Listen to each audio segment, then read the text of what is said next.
Welcome back to the 12 Talk podcast. My name's Josh. This here with me, as always, is Mitch, and we've got a very, very special guest for you all tonight. We have got a Super Bowl winner, member of the LOB. He's going to spend some time with us just talking about where the Seahawks are at the moment, the Cardinals game, and what he thinks our aspirations should really be for this season. But I just really want to get into this, Mitch. Do you as well? Yeah. Same. Let's hit the full intro music and then bring him in.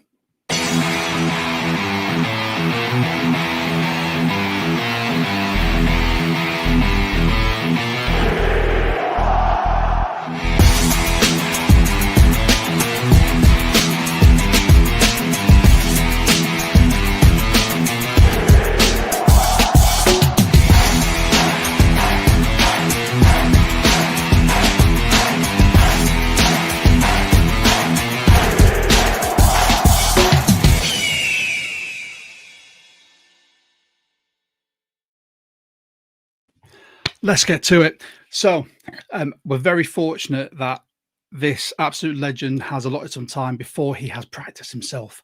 So I've got a bit of an intro. This man was a defensive back selected 111th in the 2010 NFL draft out of the University of Oregon. Go Ducks. He played 52 career NFL games, amassed 160 tackles and a Super Bowl championship in 2014. He's a member of the LOB. Ladies and gentlemen, Walter Thurmond III. How you guys doing? Welcome. Well, absolutely amazing. Thank you so much for joining us, man. We've had a lot of back and forth sort of today because we were going to have you and Dave on, but Dave had an emergency to deal with. So we really appreciate you allotting some time because you're coaching, aren't you? Coaching football, and then we've been getting into the space. The wife and I, we coach softball as well. So it's kind of like that transition of football's dying down or ending and getting ready for the softball season coming up here in the spring. Oh man, that's amazing. Say one coach to another. I know the grind of that. I don't envy you at all. But yeah, thanks for coming on. I mean, obviously, we wanted to do a whole crossover episode with yourself and Dave with Hawk Tawk. I was so happy to be a guest on your pod. Absolutely amazing thing you do there. It's very similar getting sort of 12s together to talk as well. And I just really appreciate you coming on and returning the favor. Of course, yeah. Now, as well as obviously your coaching now, you had a storied NFL career, Super Bowl champion. You know, that there's got to be, surely that ring is still displayed proudly. Oh, yeah, for sure. I mean, not many teams have had the opportunity to go to the Super Bowl, let alone win the Super Bowl. Even I've had coaches when I first got into the NFL that they had, 10, 12-year career and never made the playoffs. And so, it does take a great team feat to be able to just go to the playoffs, but then also be able to compete to win a Super Bowl championship there. It's it's a lot of life lessons learned during that time, during those moments. Yeah, and obviously after the Super Bowl, you hit free agency, and then was it New York, then the Eagles, or the other way around? Yeah, New York, then the Eagles. Yeah, I signed the 1 year with New York. Tore my pectoral the second game of the season against the Cardinals. Kind of took a step back to figure out what, life after football, and started making some headway in that space, in the technology and entertainment space. And then I signed a 1 year deal with the Philadelphia Eagles. Chip Kelly was the coach, so I got to go back and be a part of that team, with the former coach there, having that opportunity, and move from the cornerback position to the safety position. Had an opportunity to compete there, and I wanted a different perspective on the defense, I guess you will, kind of be a little bit more freelance, be in the middle of the field. And I spent the majority of snaps at the line of scrimmage, which was, I'm like, I'm gonna play middle of the field. It's like, nope, you're gonna be straight the line. Like I was right there on the line of scrimmage, in the box, tussling with the linemen. So it was a fun, great experience, just the overall journey there. But the best times were in Seattle, winning that Super Bowl, and the guys that we kind of came in together in that draft class, Earl Thomas, Russell Kuhn, Golden Tate, Cam Chancellor, the list kind of goes on there. So, it was great coming in with a group of guys, and then, being able to go out there and put it together and help lead, win a championship. Dude, and how special? Sorry, I just want to tap into that because a lot of players leave Seattle, play for other teams, maybe come back. A lot of players talk about how special Seattle is as a place to play. And obviously there's been a big changing of coach, the guard with the coaching and everything. But just how special was it playing in Seattle in comparison to Philadelphia and New York? Yeah, it was a great question because I mean it was such a different dynamic. It was Pete's first year. Talking to a lot of the veterans. Like last week, we had Dion Butler. That was on our show last week, and he was his second year going into the league, so he was part of Jim Moore's draft class. They fired him after one season, and now he had a bunch of veterans on there. T.J. Husmerzada, Dion Branch. All these guys there, and then that training camp comes around.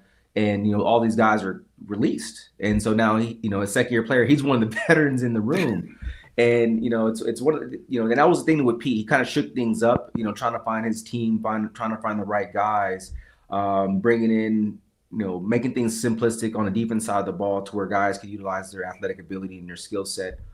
Brought in guys, that were veterans that were 6, 7, 8 years in the league, but were probably on their second chance, their third chance, or like the journeymen, almost on their way out, and guys like the Cliff Avrils and the Chris Clemens and the Michael Bennett's, reinvented themselves and create their identity within the league there. So he really fostered this aspect of competition, within practice. And, if you were competing at a high level, you had opportunity to play because there wasn't not a lot of big money signees on the team to where it held kind of true, so it's like you could be a undrafted guy. You see Doug Baldwin earn his spot and becomes, top 50 players in Seahawks history at the receiver position, undrafted guy. So, it was very true, unlike I think a lot of teams and organizations in the league during that time to where his his aspect of always competing reigned true. Some coaches talk about it, but then you don't really have that opportunity to compete because this guy that you're playing in front of, they just signed for, $10 million a year. So they're going to put that investment on the field first. After that Super Bowl, going to New York, everyone's trying to get a piece of like the special sauce of like, how'd you guys do it? How were you guys run this defense? And, now I have conversations with defensive coordinator, but like ultimately it just wasn't their scheme. Right. It was just something special with, the group of guys and players. And I think on paper in New York, I mean, we had a great team on paper. But then when you start to see the cohesiveness and the chemistry is just, it wasn't there. That mentality wasn't the same like brotherhood that the Legion of Boom had. Right. Yeah. And it was a different type of brotherhood because I mean, guys were close, but it wasn't like the chip on the shoulder to where everyone had something to prove, the individual accountability that was there, leading into that NFC championship or NFC loss to the Falcons the year before, which that kind of changed everyone's mindset of like, for one, we don't like that feeling, and we never want to feel that feeling again. And guys just took it upon themselves. So like, that's when guys knew like we have a good making to win a championship if we do the work. And that was something that, didn't really, that piece wasn't there in New York. Again, on paper, I think we had it in Philly as well. But again, didn't come together. There were some holes at different places, on the offensive line. And so, yeah, Seattle was a very special place. And I think it just had to come down to the type of character and the people that were on the team that made it so special, I think, in my opinion. Yeah, definitely. I mean, you sort of, you said it there, the loss to the Falcons, that seemed to have a really galvanizing effect on the team, because you look at the core of that team, it was the same that sort of carried through, and you could see the change in effort, the mentality from all the players. As a fan, you could see it on the field. It showed, and like you said, you didn't want to experience that again, and we appreciate it because you are part of the era that a lot of Seahawks fans fell in love with the team. Especially being from the UK, we've got a lot of German fans as well. And they started following the Seahawks during that sort of 2013, 2014 sort of period, because that's when it started being free to air in Germany. So that's why the German Seahawks is one of the biggest sort of fan groups out there. Okay. As much as we hate to say it being the UK Seahawks official pod, they are one of the biggest sort of chapters out there. One thing I wanted to talk to you about. So you were cornerback and you transitioned to safety. And we've had a lot of conversation on this pod, sort of Kobe Bryant, when he was playing at the Bearcats, I think he had a fantastic college career playing opposite source. Mhm. Obviously, he won awards. He was drafted by the Seahawks, but I always had something in the back of my mind and you'll sort of see it as a coach as well. There are sort of intangibles that meant he may not be elite at that position in the NFL. Sort of, I had a question mark over his speed from the off, his get off, which meant that he could have these issues against some of the faster wide receivers who get separation. He's now moved to safety, and he is owning that role. Yeah. What do you see as a corner who's converted to safety with sort of the way Kobe's done it as well? Yeah. I think it's and he also plays some nickel, right? Yeah. So I mean, so I think that those combinations of playing outside and then playing inside, because you're kind of a backer safety type of player when you're playing the nickel position. So I think coaches know that you're comfortable around the box, being able to fight off linemen, being able to go make those tackles in there, because you become a pivotal aspect in the run defense when you're playing nickel on some of those passing, shorter passing downs. But as a safety, you are part of the run game. You're that extra person in the box to be that eighth player there. So I think those tangibles there allows him to be, a great safety, and then he has great ball skills. So now you're putting a guy that has good ball skills, in the area to be able to succeed. He has the footwork. He has the hips to be able to move in that position there. So I mean, not everyone can do it. Not everyone can, be put from take a corner position. Some outside corners can't even go inside because of how different the technique is, especially in man coverage. You have that security of the sideline that's right there, and now you're inside and you have a two-way go.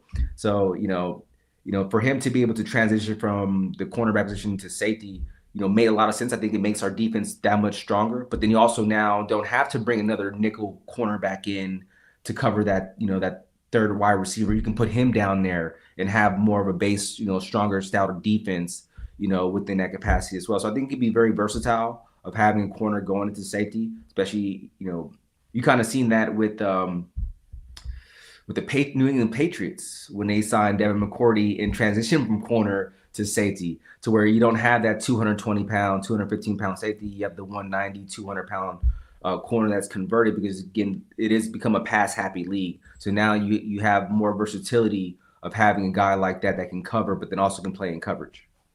Yeah, I think that leads perfectly into one of Mitch's questions for you as well. Yeah, I was going to mention that this season in particular, we seem to have had a really good look at the depth that we have at with the defensive backs. I think players like Tyre Carter, who's been on the fringe of the team for a number of seasons and has played a bit in preseason, is constantly on the practice squad. This season we've had a really good look, and he's not the only one. There's other players, especially at linebacker with Drake Thomas as well. How impressed have you been with the depth? And Nehemiah Pritchard as well really showed out against the Cardinals. So how impressed have you been last 2 or 3 games with the DB depth? You have to have depth at the cornerback and defensive back positions. I mean, it's like the same thing with linemen. You have to have depth on the offensive line and defensive line, because those 3 position groups have a significant drop off once you start to get down the second and third string within that capacity across the league. So if you're able to have guys that can step in the event of injury, in the event of poor play that we've kind of seen in the defensive back group in some capacities with Woolen, unfortunately. But it allows you to put a fire underneath some of those guys to kind of, hey, there's a guy behind me, and he's get that opportunity to go play. He can play at a high level. So it's one of those things to where it does. I think overall it helps a team and helps a position group and a defense to have a lot of depth, because now it's able to push guys, and that's what we had in Seattle. I mean, you had a guy get injured, next man up. That was kind of the mentality, and guys, we constantly, there wasn't jealousy within the room. There was just a competitive nature of like, hey, if this guy makes a play, I want to go make a play. If this guy is getting extra sprints in, I want to go get extra sprints in, right? So it kind of iron sharpens iron within that capacity, and you love to see that these guys are coming in when their number is called and they're playing at a high level. So there's no drop off. I mean, that's all you ask for from a coaching standpoint is, if someone does go down, is that next person coming in and being able to play at that about level, but not have a significant drop off. And if they play higher than that, well, then you just found a diamond in the rough in that capacity, to where now you come in off season, it's like now you're making those business decisions on like, hey, who's gonna stay, who has the better upside, and that just becomes the nature of business, because you just can't keep everybody. So it's great to be on a successful team, and it's great to have a lot of depth where guys go out there and show who you are.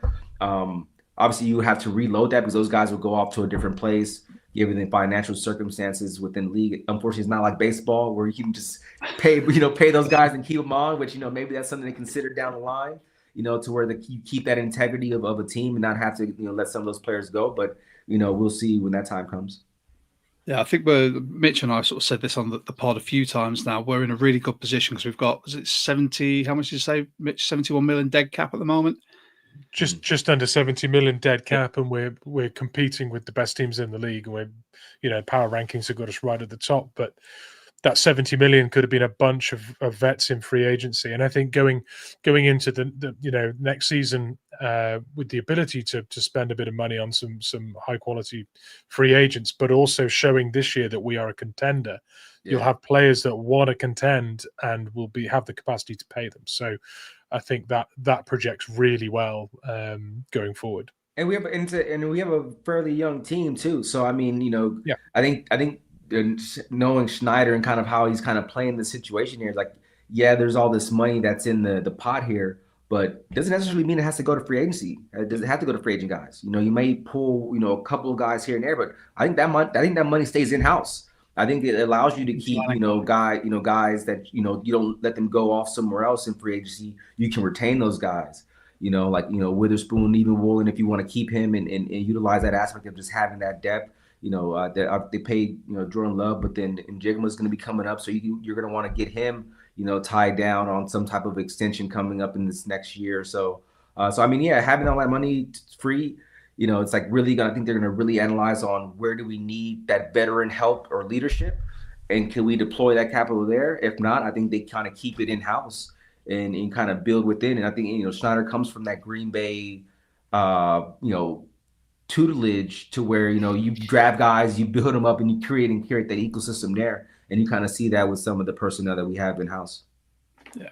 Speaking of the personnel that we have in house, what's your, obviously I've been tuning into your pod, so I know you guys discuss it a lot as well, but for our viewers, what's your overall view on this Seahawks roster at the moment? Sort of we say sort of the pinnacle was sort of your era there, the Super Bowl winning era.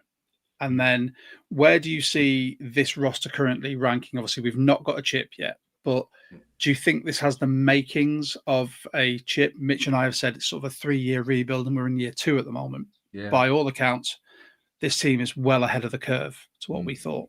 Yeah. But I wanted to get sort of your opinion on that. Yeah, I mean, it's, we always talk about the over under on wins losses for the season. All right, they had us at 8 wins, and we're right there now. And I think a lot of people didn't see how we see the team, how we view the team. We've seen the potentials. Obviously, there was question marks with Sam. You bring Cup in, but that's more of a veteran presence. We cut off Tyler and DK, and they're like, "What's going on? We're shredding up our offense," but yet we're still very efficient. We're one of the highest scoring teams in the league there. So it's the making. We're very dynamic, I think, on the offense side of the ball, right? And then the defense is playing at a very high level and playing very dominant as well. Is there opportunity to compete for a Super Bowl? Oh, most definitely. I mean, you look at this season, there's not a team, well, you exclude the Seahawks in this capacity, but there's not really many teams to where, like, oh, this team is dominant like how it was in the past. Like, well, KC's always going, right? And then who's going to play KC? Like, there's no dominant team like that. Like, it's really anyone's Super Bowl. And I think that's a great position for us to be in, because our team is just trending upward. We took that early loss to the Niners. They've obviously fell down and took a loss to the Rams yesterday. And like, we're in a very good position to where, we're writing our own history at this point, right? With only a couple losses on the year. And I mean, I know we have to play the Rams, coming up here soon. And, that's going to really be determined to where that could be, the NFC, championship matchup potentially, depending just how both these teams are playing. and it's in our division. Our division, I think, is one of the strongest in the league right now.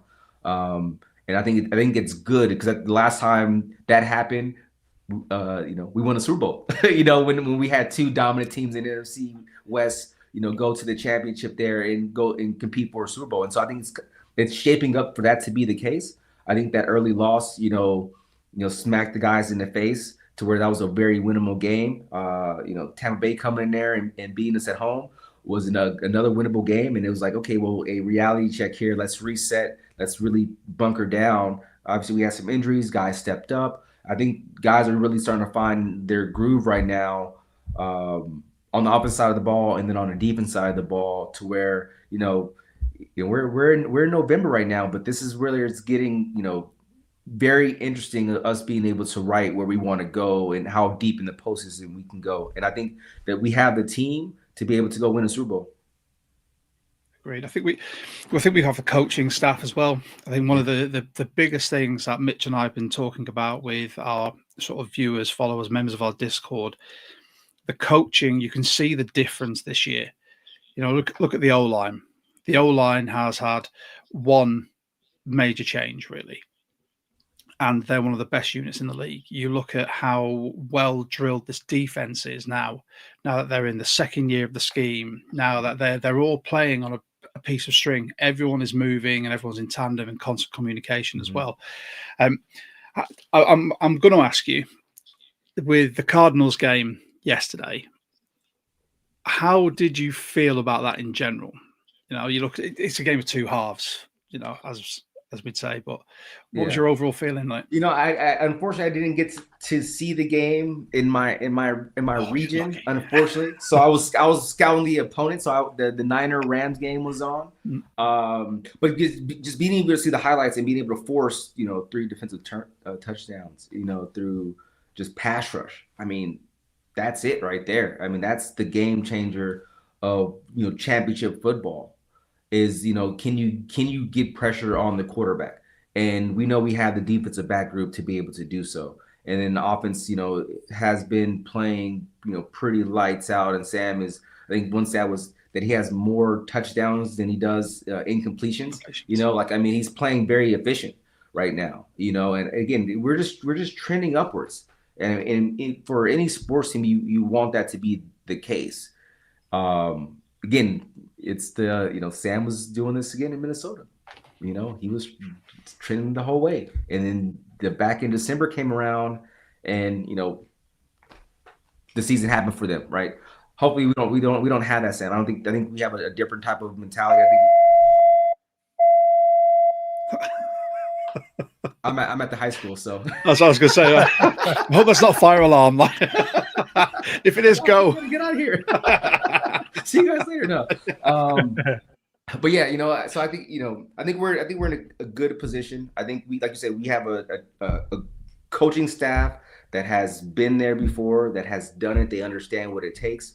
I think they have the mental resolve to be able to talk to the young players or even some of the veteran players who haven't been there on what to expect and how to be able to handle it, and just being able to stay the course and move forward. And that, everything is, like I said, everything is shaping in the right direction. I'm really, really excited to see how the season continues to progress, as we get into the winter months, where again, our running game hasn't been there yet. Still waiting for us to really have a breakout year. I guess the one thing that's lacking right now for my taste is just the run game. Guys, we're getting some yards here. We're not really overly handling the ball off, but I think we're due to have some big rushing games, and no better time than the end of December and January. Most importantly, is having those big rushing games. It's a shame you've got to run off and do practice, because Mitch and I, when we've got the rest of this pod, we've got some stats coming up.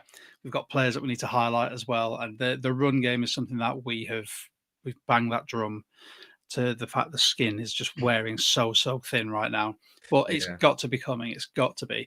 I mean, I'm very conscious of time, and I know you've given us, a little window you've got before practice. Yeah, I got about 10 minutes or so. Yeah, let's keep it going. Yeah, let's go for it. Yeah. My guy. So, Mitch, is there anything you'd like to ask Walt? Any more questions in the locker? Because I know you've always got at least one or five.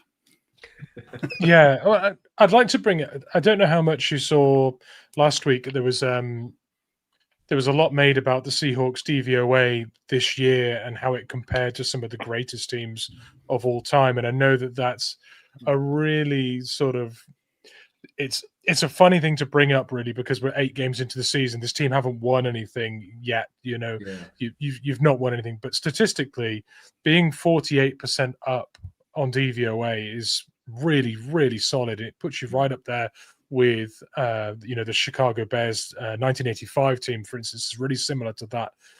Do you think these sort of new age stats like that are misleading, or do you think the Seahawks really are playing defensively, offensively, on special teams? Do you really think that the Seahawks are playing that far ahead of the rest of the league across all 3 disciplines? Do you think that's accurate, or do you think that's misleading? That's a good question. I mean, the stats give a different insight on things of what's going on out there. I mean, if we're looking at the Seahawks and where they're at, I mean, they are playing very sound football in all 3 phases right now. I mean, some of the best in all the league. So I don't think it's too misleading from that capacity. The all-time aspect, it's always tough to go through generations and speaking on, which, what area is the best, what offense or defense is the best within that particular scheme. Obviously, offensively, I think it's tough because we're a far more forward passing league than, teams from, the 80s and the 70s, 80s, and the early 90s for that matter. Right, you might have a team here or there, but across the whole league, everyone wants to pass the ball 30 plus times a game. So I think those type of stats are a little bit misleading, right? The guy that's throwing for constantly 4,000 yards, each season, but he's getting way more attempts than a quarterback, at a different time. I think the defensive side, I mean, we're leading the league right now in defensive rushing, right? I mean, rushing stops, which again is huge. I think if you can stop the run, I think that sets up everything. I think when we won our Super Bowl, we led the league in that particular stat as well. So I mean, there is similarities that correlate from that 2013-14 championship team and what this team is being able to do right now compared to the league, right? So I think from that aspect, there is a lot of similarities, and I think if pending, injuries and being able to stay the course and getting guys back that are down that will come back to be able to help, make us a more stronger team. I think we're in control of writing our history, and if that's to win the Super Bowl, then that's to win the Super Bowl. And it's gonna be one game at a time. And this week right now is the Rams, and which again, that's gonna be not a lightweight task, especially on the road. I do love a stat, and I'd much rather have a Lombardi in the trophy cabinet than a great stat. Don't get me wrong. Yeah, for sure. But it's just felt worth mentioning. That's all. Well, yeah. I very quickly, I was wanting some quick fire questions. I know you said you got 10 minutes, but I know as a coach myself, you can go, I can long this out a little bit. Then it gets to a point where you go, I need to sprint everywhere. Quick fire questions for you. Favorite memory from the Super Bowl year? Do you have a favorite play or memory apart from lifting the Lombardi? When we played the Carolina Panthers, so there's 2. So the Carolina Panther game, I think that showed a lot of just grit, toughness, resilience.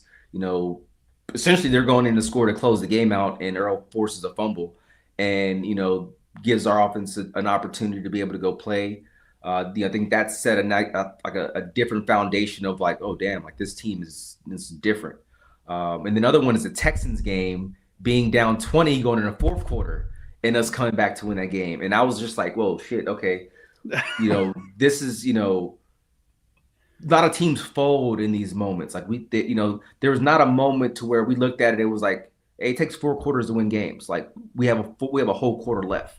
If we have to win this on defense to get us back in the go, that's going to be the case. And so it was, the road games. I love playing road games because it's just you and the team, you against the world. I love road games, and both those games are road games. And when we went on the road, we knew we had to bring our defense and you bring your special teams, and both those things were in full force there. So those 2 memories stick out a lot. I mean, there's a lot of other memories as well through the course of the Super Bowl, but I think those 2 games themselves just set a different standard and tone within that team of hey, we can go do this.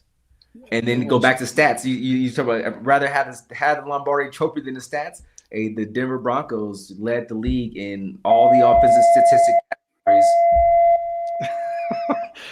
All the statistical categories, in NFL history, and they ended up with no Lombardi trophy. So, that was, take the Lombardi all day. Yeah, perfect. Yeah, that's one of my highlights. They had the what, a record-setting offense, and you guys just shut them down from the first snap. It was brilliant. Right, it's funny too in that Super Bowl. We would have, the defense would have won that game. What, 8-7? Yeah, 9-7. That game with the safety touchdown. Yeah. Two more questions from me. Who's your favorite Seahawks player to watch at the moment? JSN. He's electric. Great route runner, technician. He always finds a way, especially on offensive side. And Devin Witherspoon is my favorite defensive player right there. I just love what he brings. Again, outside guy, he can play inside. He's a guy that I know he can go play safety. Just always around the ball, just very tough, gritty. I like his style of play. Reminds me of myself. But no, he's playing at a level to where he kind of keeps us up. We'll be looking at his name in Canton one day. Nice, I like that. When you said JSN, I thought, a DB selecting a wide receiver as their favorite player. That's weird. And my final question: your prediction against the Rams next week. How do you think the game's going to go? You don't have to give us a score. Don't worry, I'm not going to ask you for that.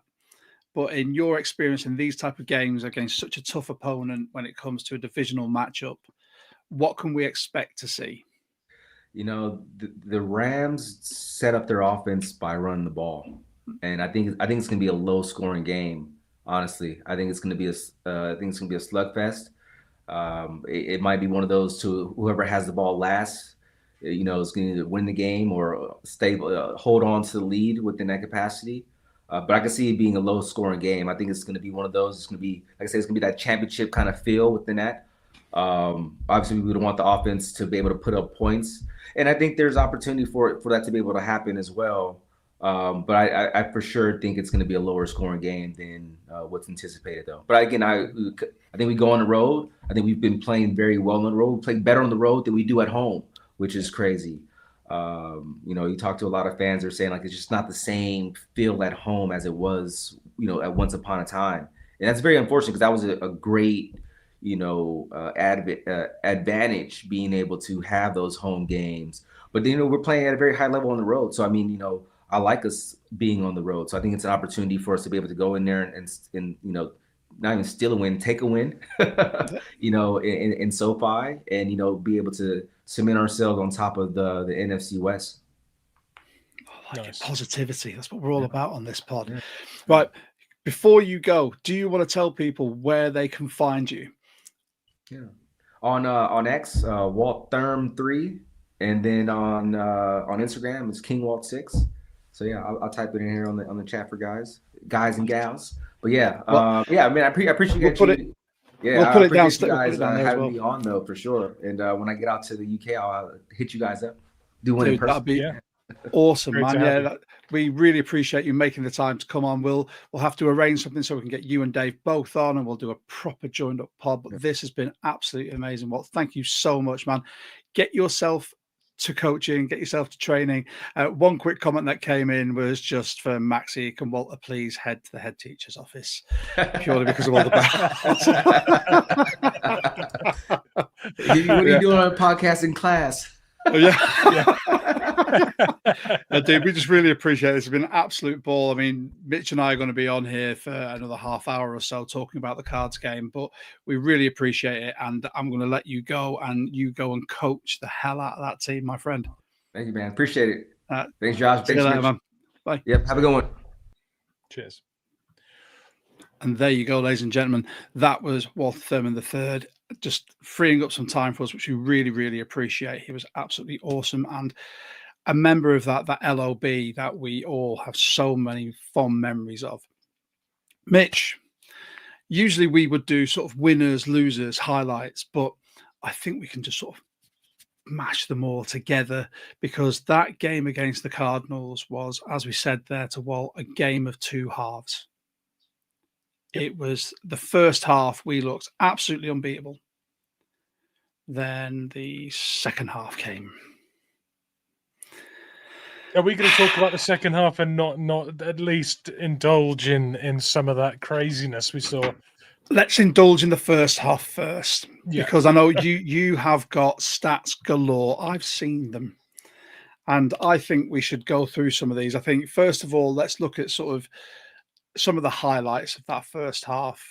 You know, the fact the D-Law and Tyrese Knight combining for 2 forced fumble touchdowns.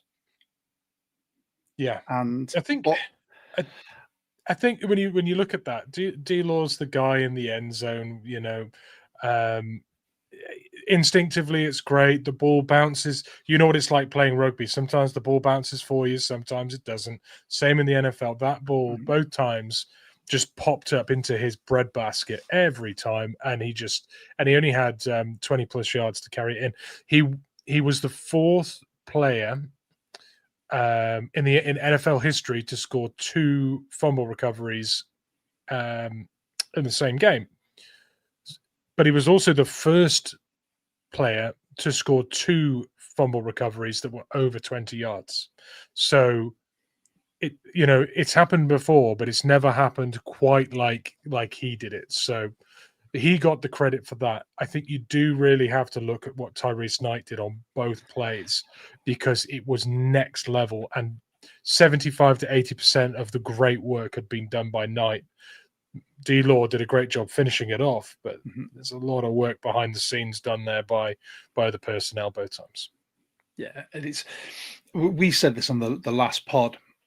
Tyrese Knight came in sort of, and Walter was saying this about the depth and having someone that can jump in and maybe not play that elite, but move on up there. And when you have players nipping at your heels, anyone who's played a sport will take this. If your backup is nipping at your heels, it makes you play better, but it also makes them play better to try and catch up and supersede you. I think Tyrese Knight is now getting to that point where when all 3 linebackers are healthy, Mike Mack's just going to be looking at it going, well, Drake Thomas has been brilliant playing next to Ernest Jones. Ernest Jones is our incumbent starter. He's one of our defensive captains. But then Tyrese Knight has also been absolutely fantastic. Like, what do you do? Flip a coin? It's got to be sort of horses for courses. What type of play dictates that you need someone like Drake Thomas, he's been one of my favorite players so far this season. I think he's been absolutely fantastic. But then Tyrese Knight has come in off the scrap heap, and he's done more than bits. He's done absolutely fantastic. And again, it's showing the power of the rush that we've got at the moment, which I'm absolutely loving. Obviously, we've got JSN, who didn't quite get 100 yards, still got his tuddy, and he had 93 yards off 5 receptions. And he has broken 1,000 yards already in the season. Yes, he has. And I had a stat for that. Yeah, I swear I had a stat for that, but I'm not sure. I'm not sure where I put it. Well, I saw that he was the 8th. I think he was the 8th player to hit 1,000 yards by this week in the season. I think he was 8th fastest to 1,000, and I can't remember. It was a really good stat around being around doing it twice in a year, 1,000 yards twice in 2 years running as well. I don't think we've done that many times. I think Largent might be the last person to have done back-to-back 1,000-yard seasons. So yeah, he is on a pretty incredible path, actually. When you look at his trajectory, he's set to clear 2,000 yards or end up around there, which is a madness, by the way. And honestly, if he stays on this roster for another 5-6 years, I think he'll break all of our wide receiving records. Which I love to see, because the the fan base implosion when we traded DK and released Tyler and nobody thought we were going to do anything, has really shut people up, and it should have done, because I'll keep banging this drum as well. People forgot how good JSN was in college. People didn't choose to remember, or they ignored the fact that he was drafted in the first round for a reason. And you look at what he's doing now. He's just been an absolute game changer. The connection with Darnold's been fantastic. I think you look at how many players did we pass to? 5. There were 5 different targets, but then Darnold threw the ball 12 times. Which does lead me nicely onto the running game. There's a lot about that in the chat at the minute. Yeah. I think before we go into the running game, and Bryce Coots is in here as well, and I completely agree with some of what he's saying. One key difference with the running game occurred when Oluwatimi came in. We looked so much more stout in the running game. Bryce watched the All-22. He says, I think we're about to have controversy at centre because Olu made a massive impact. And I couldn't agree more. I think we've said this till we're blue in the face. He's an award-winning centre. He comes from a great college program. We drafted him for a reason. But unfortunately, he was injured at the start of the season, which meant that Sundell got the reps and Sundell became the starter. But then, as we've pointed out over the last couple of weeks, Sundell has shown some weaknesses, shall we say, in the fact that he's not the biggest centre. Olu is a very stout young man. He will hold people up. And I remember specifically, Mitch, see, you had the PFF rankings, didn't you? I did. And, still do. There's when you wrote these down, I'm pretty sure there were exclamation marks or question marks next to 2 players. Yes, there are. Well, yeah, there are 2 in particular. Oluwatimi was the 5th highest PFF grade, and Anthony Bradford was the 7th. So yeah, but both Olu and Bradford came out of this game very, very well. Both over 76 or 75.8, both over 75.8 in this game. So both had an absolute stellar game. George Halani at 6 as well. I know his sample size of snaps was smaller than most players, but when he was out there, he really was operating on a high level. And then, just as Walt said, you want your backups to come in and then not be a huge drop off in output. And sure, Halani came in, scored a touchdown on his first carry, came in late in the game when we were running down the clock and pounding the rock. Didn't look a bit, like a downgrade on Ken Walker and Charbonnet. So yeah, there's some really interesting grades there. Do have to shout out Jackson Smith and Jigba on 92.3 put through PFF. Absolutely outstanding effort there. But we're getting a bit used to it. Yeah, I think Halani. We said this before. You look at Ashton Genty was his backup. Halani has got it. He's just not had the chance. But now he's that 3rd running back. Unfortunately, due to Kenny McIntosh being out, he's really showing it. And do you know what really highlighted it for me last night? There was the one run, I can't remember where we were, but he ran through, I believe it might have been the A gap. And even though he was potentially held up, he somehow managed to fire himself through 2 Shot tacklers. out of the cannon. Honestly, yeah. And he made like an extra 6 yards. That is effort. That is grit. That is exactly what this team wants and needs. Now, if he can show Ken Walker how to do that, we'll be on to a winner. But if Ken won't do that, then at least Halani can. And Charbonnet, I thought, was fantastic up the gut as well, playing in those tight spaces. And he's just, when he gets his legs churning, there is no stopping him. I just want to say as well, thank you very much to everyone joining in. We've got a few new sort of viewers. By all means, if you are new to this pod, we can't say thank you enough for joining in. Feel free, if you want to like this pod, this video, helps the algorithm, and subscribe. You'll be staying up to date with all of our new pods that are coming up. And we've got some fantastic guests coming up as well.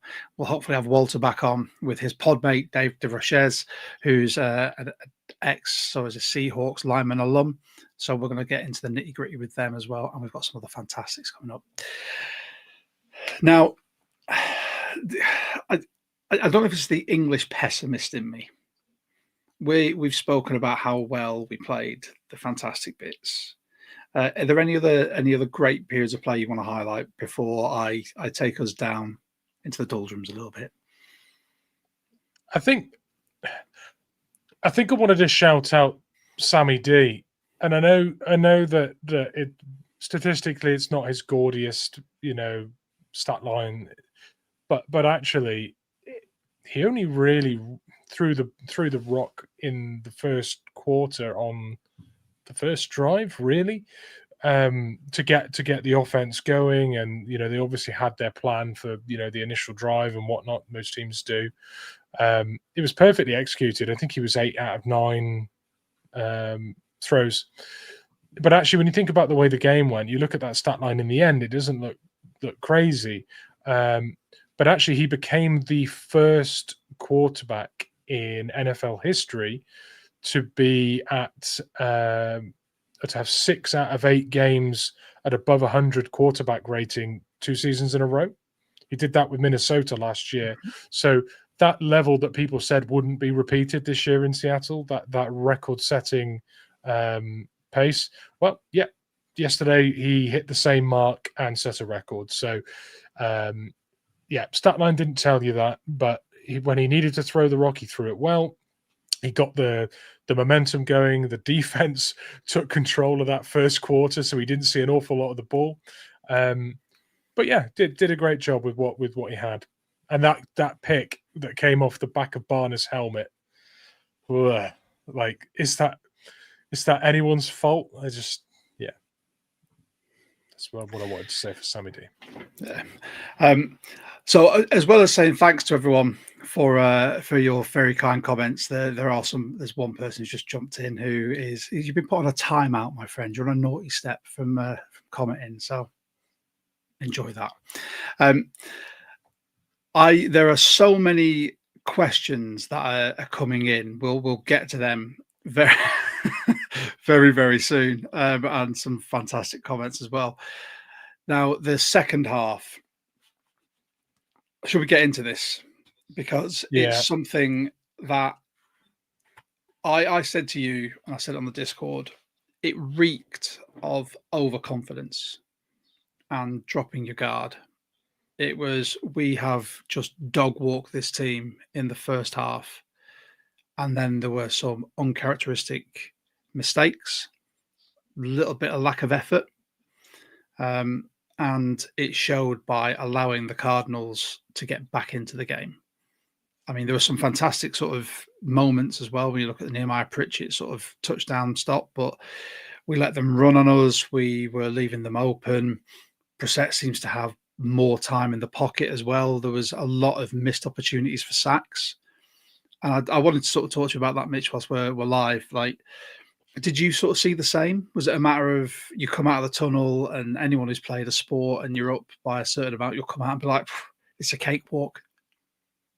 We can go half speed with this. I don't necessarily think it was a shift in mentality that caused the pressures to drop off in the way that they did. I think you need to look at who we were missing in this game. Players like Jaron Reed, Riley Mills not fit yet. The rotation on that D line to keep it fresh and whatnot, that took a bit of a hit. And obviously, when you take some of the starters out of the rotation in the halfway through the third quarter, because you think you're pretty much home and hosed, it was already thin. You've got players from the practice squad elevated, seeing a lot of snaps, so who aren't necessarily specialist pass rushers or specialists at creating interior pressure. So I really do think a lot of it was to do with rotating from what was already a slightly weakened starting D-line. Yeah. That had more to do with it for me. Yeah, I think from a coaching point of view, it's very much a matter of when do we start resting? And I think you said this last night during our watch party. When do we start resting these starting players ready for the Rams game? Now, I'm all for doing that and rotating them more heavily, but still realize that you're playing an NFL team in the conference who aren't as bad as I think people make out all the time. They've got some fantastic pieces in there. You know, you look at Sweat as well when he's coming in rushing. You look at people like Marvin Harrison Jr. I think they were really banged up at running back, but I think we should have put a little bit more respect on them, put it away in that third quarter, and then the fourth quarter, you can start taking some people out. I don't want to dwell too much on it because I think I'm giving some people in the comments some PTSD about that third quarter. But one thing I do want to do is go through some of these comments because I think they're big. Let's forget the third quarter, please. Very, very true. So some of the comments and questions that have come through are a bit of food for thought. So firstly, let's have a look at Maxi. I wonder if the Seahawks will be top of everyone's power rankings this week. Should be. I'm going to throw a spanner in the works. I think it's going to be the Rams. Why? Because they are in our conference. There's more limelight on them, and they just put away the 49ers, who always compete in our division. I hate saying that, but knowing how the NFL, we have got some limelight now being shone on us, but I do genuinely think that the league itself, the analysts, don't look at us as a contender yet. They look at us as a very good team and someone who's improving and is a bit of a surprise, but they never look past an LA team. But that hopefully will change come the weekend. I do get it. I mean, Bryce is making the point in the comments there that they're a more proven team and they went to the playoffs last year. And they look like a playoff team again this year. Well, we didn't last year, but we do now. So they're a year ahead of us in terms of that sort of momentum side. I think we're a more rounded team. I think across all three sides of the ball, I think we're a far more rounded team. But there is recent playoff experience within that Rams team. So when you start talking about a deep playoff run, you probably do have to favor them. But in terms of what a power ranking actually is, I would say the Seahawks probably have a more rounded case for being at the top of that tree based on what they've done on all three sides of the ball consistently this year. Yeah, I'll give you that. I think there's one comment that came in from Gerald Denny here. If the Seahawks beat the Rams and the 49ers and win at least 11 games, they are the best in the West. Well, I think mathematically, yes, as well. Let's have a look. Oh, a quick one from Jonas. Tank has as many TDs this season as Justin Jefferson and CD Lamb. Mad. What a mental stat. Like, obviously, we play fantasy football. We've got multiple fantasy leagues for the pod. And there are always two players that go right at the tippy top. To think that we're in week 10, going into week 11, and they've both got like less than 2 touchdowns is farcical. Let's face it. Quick shout out here for Fionn Swanton. Love the show. What role do you think Rashid Shaheed will have this season, particularly with Horton having been so good? Yeah, I think first of all, I really like this trade. I think you really do need to threaten to take the top off a defense with a true X receiver as part of your weaponry. Sammy D's been great with his accuracy with the deep ball, far greater than anyone in the league when it comes to throwing deep balls that are actually catchable. So there was a need for a true deep threat weapon. There aren't many better in the league, when it comes to specializing at that. So that's a great pickup.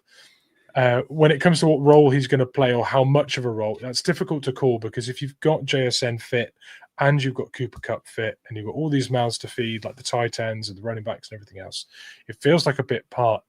And when he is out there, there'll be times when he's running go routes just to stretch the field and keep defensive backs high, to clear out the box to allow the running game to feed. So a bit like Cooper Kupp, I think he'll be in there providing utility, making the scheme function. But I do think we're going to see at least 3 touchdowns for Shaheed with deep balls this year, and I really like him in the return game too. So I think it's going to look more like a traditional wide receiver 3 in terms of output: 500 yards, 3 or 4 touchdowns, special teams contributions. But realistically, if you get an injury to someone like Kupp, there is a player of high quality that can just slot in. It might adjust your game plan a little bit. You might see some different plays called, but there's not a huge amount of drop off in quality. No. That's what I think. I think the one big thing, I think this has been thought about a lot of people, he's going to open up very stacked boxes. So the reason we're having so many troubles with the rush is that people are stacking the box because they know that's what we're going to be leaning on. So whilst we've not been very effective, we've got one of the highest rushing attempts in the league, and that's for a reason. But we've had no effective runs from our big runners, sort of long runs, breakout runs, because those boxes are so stacked. With Raheem Shaheed in there, it means you're going to have to kick out a safety to him. It means you could potentially have to double team him. Then you've got to look at JSN, the threat there. You look at the tight ends that we're going to be playing as well. I mean, Barner, Arroyo, Callerit was called up for this one as well. So he's more of a blocking tight end than a receiving tight end. But as we've seen, that doesn't mean a lot to this team. If you're classed as a blocking tight end, you can still be a receiving threat. So I think it will impact Horton's touches, but I also think it will it'll make us a more rounded offensive team. There was a lot of chat about the center battle. I'm just going to pull up a couple because there was a conversation that was going in. So we have Bryce from the Hawk side. The biggest thing, though, is Olu pushing the run game is more impactful than Sundell. I've spent most of the morning comparing tape and the coach side with me took over, which it's going to. And if you haven't if you're not sub to Bryce's channel, Hawk side, go do that. He's got some fantastic stuff there. We've got Rich who's coming and said the centre battle between Olu and Sundell was quite intense in training camp to see who would win the starting spot. And then Gary had a comment, and we had Bryce coming in saying if Sundell misses a few games and Olu plays like this and the run game is going, you can't switch back because Sundell doesn't give you that much of a better pass pro than Olu, which, again, I'm going to hammer it home. He is an award-winning college centre. Regardless of what you think of him, he can pass pro, but his run blocking might be something that Kubiak now looks at and goes, that's where we've been the worst in our game calling. So if we can get a player in who can actually help us with our run game to then open up your JSNs for more yards, your Shaheeds, your Hortons, your Cups, I'm fine with that. Also, can we just quickly talk about Cooper Kupp with his 6-yard catch? And I've seen a lot of people commenting during the game, oh, that's why Cooper Kupp's washed, or he's not washed, he's just getting older. And I'll be very honest, probably 5-6 years ago, he might not have had the legs to make that. Because I think he's being masterfully used, honestly. Mm-hmm. I think if we were targeting him 5-6 times a game, you'd still get 60, 70, 80-yard games out of him. But you don't. There's wear and tear on Cooper Kupp. There's what tread is left on the tires, I think, can be used tactically and sensibly to make sure that he is a presence on the field in your locker room from game one to wherever you finish up in the playoffs. if you just manage him correctly, getting him out there on the field, blocking and enabling, things, and being a threat and having him covered constantly all the time, that really is worth an awful lot. So we don't have to be targeting him 5-6 times a game. Calling him washed is so naive, in my opinion. And you look at what he does on the sideline. You look at how he's benefiting this whole team, the players, the young wide receiving core. Veterans matter. The reason veterans command roster spots is because of that. It's veteran knowledge. They're savvy when it comes to actually playing. It's how they can bestow the knowledge and the experience they've got to the younger players. And I think Kupp is doing that fantastically. You saw him on the sideline. It's not washed, just utilised differently to what we all thought was going to happen after his Triple Crown season. Quick one from Hitman 392. First time on the pod, but he follows us on Twitter. So excited to be here. Thanks so much for the follow. We really appreciate that. And if you've got anyone who's a Seahawks fan, if they're a UK European Seahawks fan, by all means, share us. We're more than happy to have them. Gary, he's in. The only positive about the mistakes were that it was this game and the coaching staff have this week to resolve those issues. Well, hopefully someone stops Oluwatimi snapping the ball into his own gooch, because we haven't seen that for a while. It seems to me he either snaps the ball to the moon or snaps it into his own gooch and then it bobbles to the quarterback. So if we can fix that between now and the Rams game, perfect. Right in the grundle, wasn't it? It's just like what a way to snap the ball your first time in the game. Oh yeah, by the way, there you go. Here's a load of gooch. But he improved massively after that, so I'm holding out great hope. Michael, I'm hoping for an EJ comeback. We're all hoping for an EJ comeback. I think EJ's hoping for an EJ comeback. I think him and Cooper Kupp are going to be looking at this game, and they've probably, circled it to say we want to show out on this game, and I'd love for them to get the opportunity to do so. Right, there's a couple more here. So Gord, thanks for joining. He wants both teams to be full strength. See how we do for real. And that would be, you think about the last couple of times we've played them towards the end of the season, we've been banged up, they've been banged up, and it's not been a game of parity to show where we are as a team.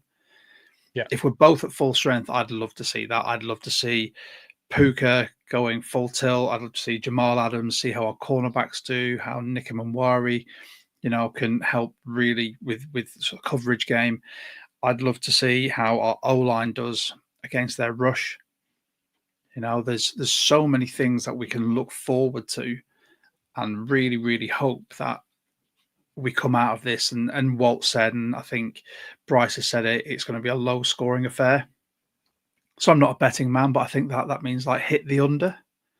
Am I right? Yeah. Yeah. Okay. There you go. Take the under. That's the one. So, yeah. I don't know. I completely agree. I think it is likely to be a low scoring game. So yeah, I do think that sort of war of attrition is what we can expect.